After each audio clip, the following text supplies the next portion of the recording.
لە بەرهەمەکانی بڕوابوون بە ڕۆژی قیامەت و ڕۆژی دوایی بریتیە لەوە کە ئینسان زیاتر هەوڵ دەدا کە کاری چاکە ئەنجام بدات و هەروەها بەدەست هێنانی وەصفی ئینسانی ژیر و عەقڵ ئەو کەسەی کە بڕوای بە قیامەت هەیە و خۆی ئامادە دەکات بۆ دوای مردن. بۆیە پیاوێک هاتە لای پێغەمبەر صلی الله عليه وسلم سلامی لە پێغەمبەر کرد و فەرمووی قال يا رسول الله صلى الله عليه وسلم أي المؤمنين أفضل؟ گوتی ئەی پێغەمبەری خوا کام ئیماندارە لە هەموو کەسێک باشترە؟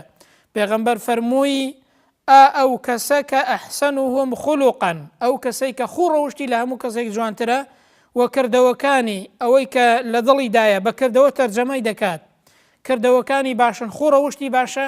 پێغەمبەر فەرمووی ئەو ئیماندارە لە هەموو کەسێک باشترە. ئەنجا ئەو پیاوە فەرمووی فأي المؤمنين أكيس؟ ئەدی کێ لە هەموو کەس عەقڵتر و تێگەیشتوتر و باشترە؟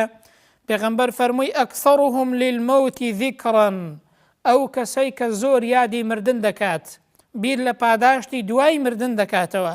وأحسنهم لما بعده استعدادا، ئەو کەسە لە هەموو کەس عەقڵترە کە زۆر جوان خۆی ئامادە دەکات ئەوەی کە لە دوای مردن پێی دەگات لە دنیادا باش خۆی بۆ ئامادە دەکات کە بریتیە لە ڕووداوەکانی دوای مردن لە دەشتی مەحشەر و هەروەها لە قیامەت.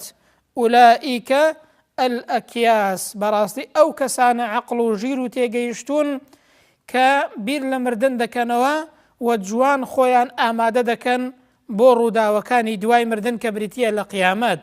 ئەو کەسانە لە هەموو کەس عەقڵ و تێگەیشتوترن.